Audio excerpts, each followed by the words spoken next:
sprinting bottom. Her front end doesn't quite match her back end yet, but I can't see why she wouldn't stay. You know, here she is in the Cheveley Park. I mean, look at, she's off the bridle here. Considering she'd won over 5 furlongs, you know, this last season, you wouldn't have thought she would have been wanting for pace, but she picks up and picks up and picks up, and then absolutely flew home. She looked like she was wanting for 7 furlongs this day. And as I said earlier on, if you're wanting for 7 furlongs as a 2-year-old, you should be able to get a mile as a 3-year-old. The shame here is that we haven't got Dermot Weld's filly home as songs, and we haven't got Inspiral, who you'd imagine would have been favourite, a horse who finished behind her. So consistent last season. Prosperous Voyage, Jason, what chance here? Well, she bumped into Prosperous Voyage on a couple of occasions in Spiral, so she comes in a little bit under the radar, which I'm sure connections don't mind. I'm just going to stop you there, because I think Ollie's with one of those connections. Rafe Beckett just watching on the big screen as his horse makes her way down to the start ahead of the Kipco 1000 Guineas. She ran into Inspiral a couple of times last year. I know we don't have Inspiral here today, but that looks pretty good form as a 2-year-old. Yeah, I mean, she proved through the year, and was, you know, her last run was her best run, so she likes it here, obviously. Let's hope she backs it up today. Has she improved from 2 to 3? I think we always felt she was going to. She certainly has. Her work's been good this spring. She worked well on the grass 10 days ago, so yeah, I'm pretty optimistic. Good stuff, good luck. Thanks, Ollie. She was so consistent at 2. Likewise, Sandrine, Jason. Absolutely, the Albany, the Duchess of Cambridge, and I think that her runs subsequently were very good. Things possibly not right on both occasions. One of them carrying the penalty, one of them out on a wing. She was one of my negatives though up in the pre-parade ring. She was very, very fidgety, little bit anxious, throwing her head around a little bit, and she was quite sweaty when she was walking around in the pre-parade ring. You could actually see the sweat dripping from her saddlecloth off her belly. It's just a negative for me. Quickly to Matt. They're really coming for this Tuesday now.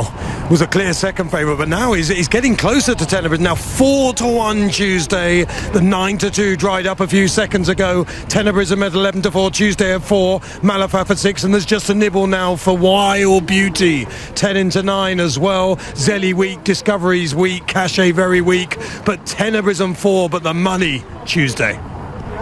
Yeah, just to confirm, Tuesday is now a 4-1 chance.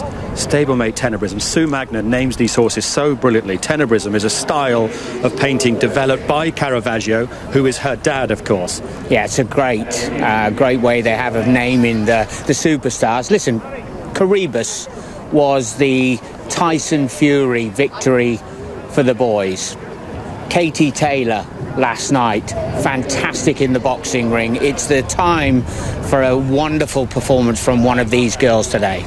Well, let's find out. It is the latest step on the Kipco British Champion Series. It's the second classic of the season. Will it be a double for Godolphin? Will it be Will Buick's turn? Let's find out in the company of our big race caller, Richard Hoyles. So a handful left to go forward. Zelly will be moving forward into stall 10. That will leave us with Cachet and Tuesday. Cachet, who may be close to the speed from stall 3. Light blue colours. James Doyle and George Bowie. And Tuesday for Frankie Dettori, looking for his 5th 1,000 Guineas. He rides for the 29th time in the Classic this afternoon. The Kipco 1,000 Irish Guineas coupon contest. They're off and racing. Cachet is the first one to show and leads early over on the far side. Wild Beauty's just kept away from them. And the 1,000 Guineas field headed by Cachet through the first furlong. Discovery's racing in second. Over on the far side is Flash Betty, who's quite keen. Wild Beauty's the only one racing away from the others at the moment. Tuesday settled in about 5th or 6th place. The all-blue colours ahead of Hello You, and over on the far side is Juncture, that's the grey horse. Tenebrism's towards the far side as well through the first 2 furlongs. Malavath in the red colours. Then Sandrine held up at the back and alongside Amena. So racing through the first quarter mile. And out in the lead, it is Cachet, and the pace a generous one from in second. Discoveries in the cross belts, far side Tuesday in the dark blue. Pushed along Flash Betty, already feeling the pinch with Hello You. Tenebrism getting a little closer over on the far side. Zelly just being pushed along as Sandrine and Wild Beauty try to improve. Then Amena, the back marker at the moment, is Juncture. It's Cachet who leads the Guineas field from Hello You. Over on the far side is Tuesday. Tenebrism working into it. On the right hand side, Discoveries is still right there as well, in company with Prosperous Voyage. It's Cachet who still leads the Guineas field inside the two. Discoveries, then behind these Tenebrism and Tuesday. Sandrine on the near side, Zelly trying to get involved. It's Cachet who leads with a furlong to go. Prosperous Voyage on the near side, Tuesday on the far side. Cachet trying to hang tough, still has the advantage on the run up towards the line.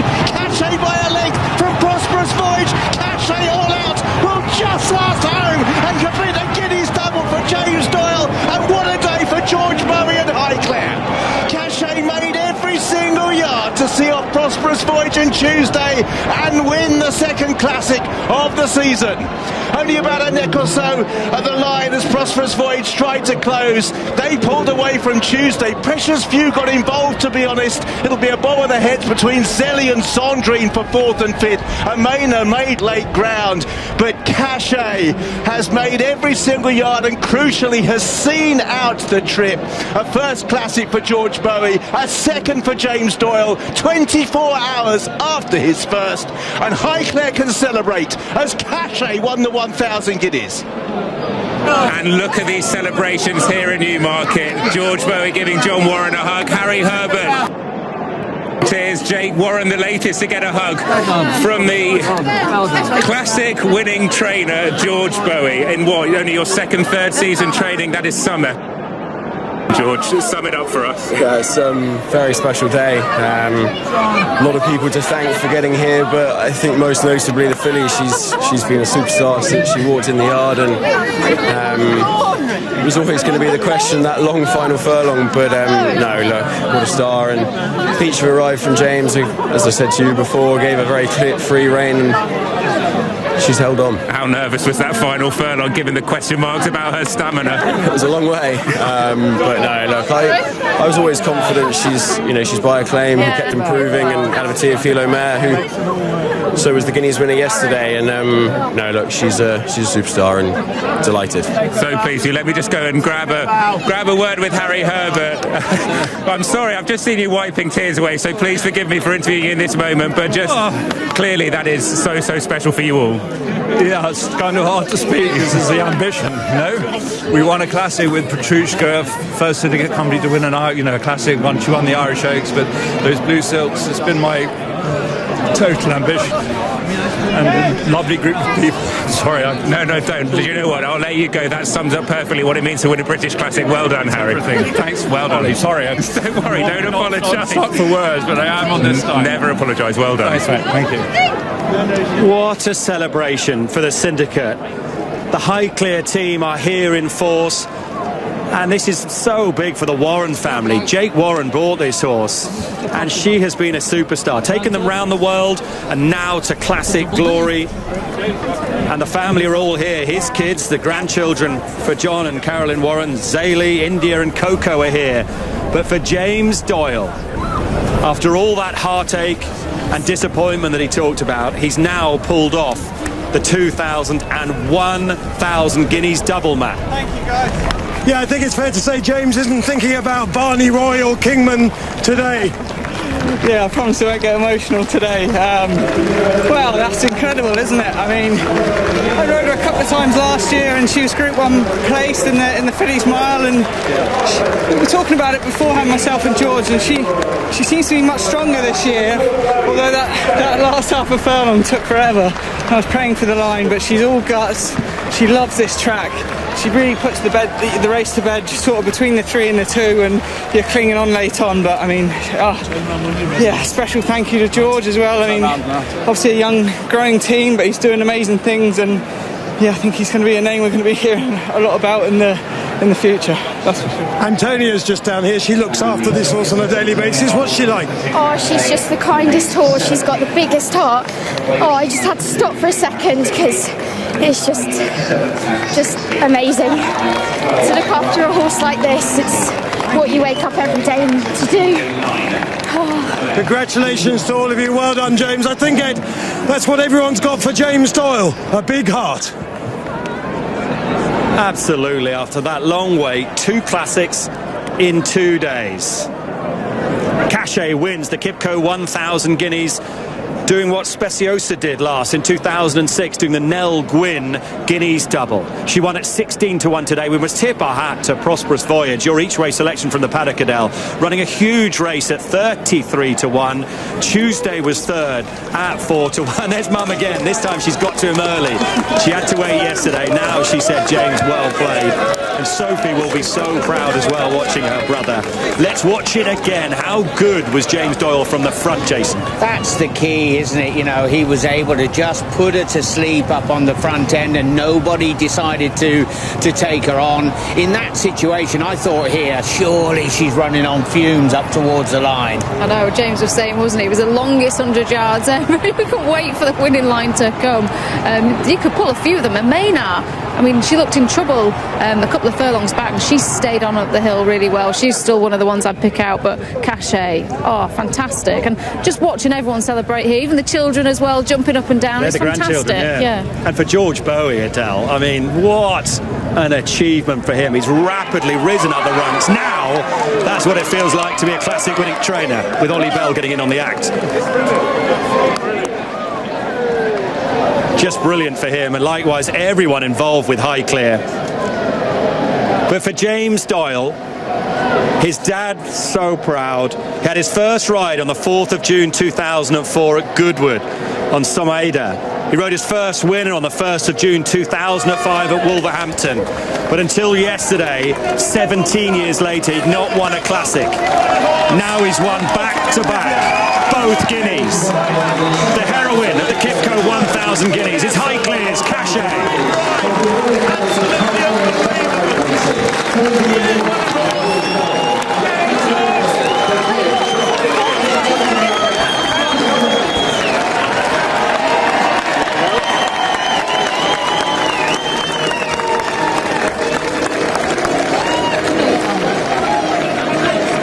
Congratulations, George Bowie. What an achievement. And this winners' enclosure is going to be packed with Highclere members. The rostrum will be fun. And a hug from George Bowie to Antonia, who we heard from there. Antonia Peck, who led up Cachet today. She looked so good in the paddock. And there's Harry Herbert, who runs Highclere, of course, with a hug for James. And Jake Warren with a handshake, responsible for buying this filly at the Breeze Ups, wasn't it? Right, let's go back to the start and watch it, Jason. Yeah, you mentioned that, talking about the sales. Well, Acclaim stands in the National Stud just down the road here for £6,000 he was his covering fee this season. But he made his mind up in the early stages, and thankfully for him, nobody wanted to take him on. No, I thought, well, I know William kept Wild Beauty quite wide, whether that's because she was quite wound up before the race and he didn't want to set her alight too early, and then she goes and joins the rest of the field, but no one took her on. Yeah, and she's enjoying herself up on the front end. Doyle had just taken her back as she's approaching the 5 pole, and he must know, it's in the back of his mind, that the petrol gauge at some point is going to run a little bit empty. Especially when you know fillies like Tenebrism, when we seen her in the Cheveley Park. Remember, she shot past James Doyle, and I bet he was thinking, any moment now, someone's going to do exactly the same thing, but no one did. No, and as far as everybody stacking up, just watching on the far side, Tuesday, who eventually finishes third, she is flat to the board from some way down. Prosperous Voyage for Rafe Beckett and Rob Hornby. Again, she's bumped into one after putting up 2 huge performances around in Spiral. Here, Ed, the tension and the noise in the paddock just around her started to lift. Everybody thinking, can she possibly hold on? And here, jockey body language is saying it all. Please let me last to the line. Yeah, absolutely, and that's what they did. They lasted all the way to the line. She's seen the mile out really well, hasn't she, in the end? These were agonising moments, though, for Highclere. Prosperous Voyage is coming. but she doesn't quite get there. And Ryan Moore was the last to do it. The Guineas double when he won on Gleneagles and Legatissimo. 7 years later, the man on the left has repeated that feat. Victory for James Doyle again. What about the others? Ollie, what have you found out? I told you. Yeah, well, I've spoken to, as you can hear, the applause go up for the 1,000 Guineas winner Cachet, getting a lovely round of applause from the crowd that have gathered here ahead of the presentation for the Kipco 1,000 Guineas. I've spoken to a few of the jockeys and connections of beaten horses, starting with David Egan on the top one of Maynard. Wasn't great in the stalls, missed the kick. He would have loved to have ridden her slightly closer to what was, in the end, quite a slow pace. Colin Keane, the jockey of Juncture, he said, "I'm hoping it's too bad to be true." Rob Hornby was absolutely delighted with Prosperous Voyage. Obviously, Rafe Beckett said she's ran a massive race, 1.25 miles next time out for her. Sandrine, David Probert, really complimentary about her as well. She's seen the mile out well. She's got a big race in her, he said. Frankie Dettori said Tuesday needs a bit further and the ground was a bit quick for her today, but a step up and trip will suit her. And Tom Marquand, the jockey of the French horse Zelly, said again the ground was a bit quick, but she's trained on and there's some big races in her as well. So that's the fallout from some of the beaten connections in this year's Kipco 1,000 Guineas. You know, you can going up now. There she is then, Cachet, the 1,000 Guineas winner. The paddock's still buzzing. There are owners everywhere. If ever there was a performance that was worthy of talking about Katie Taylor winning last night, that was it, wasn't it? Because she's had to be so tough. That final 150 yards up the line must have just felt like an eternity. She stood there, literally the huge box off in that final 50 yards. Yeah, and I still think you've got to give George credit. You know, it was only just over 2 weeks ago the Nell Gwen to turn her around in that time, so short a time. You know, wow, Beauty was a little bit buzzy because she only ran in the Fred Darling a couple of weeks ago, and you can just see when you race them too soon. But you've got to give him a lot of credit for getting her back like this. He's always said, George, that he can't believe that he is operating at this level already. I mean, this is by far and away exceeding where he expected to be in a relatively short time setting out. But he's been punching. Unbelievable, he's been punching. And now everyone wants a word with the young trainer. Classic winning trainer, George Bowie. Brilliant. But we're just getting going. We're off to Chester next week. Hope you can be with us on Wednesday through to Friday. The May Festival, always great fun with lots of classic clues there. Then we'll head to Lingfield for their Derby and Oaks trial and on to York, the Sunday series coming back as well. We hope you enjoyed this weekend. Guineas weekend. What a good race the 2,000 was. The 1,000 was as well. We respected, we admired Cachet. Goodbye from all of us.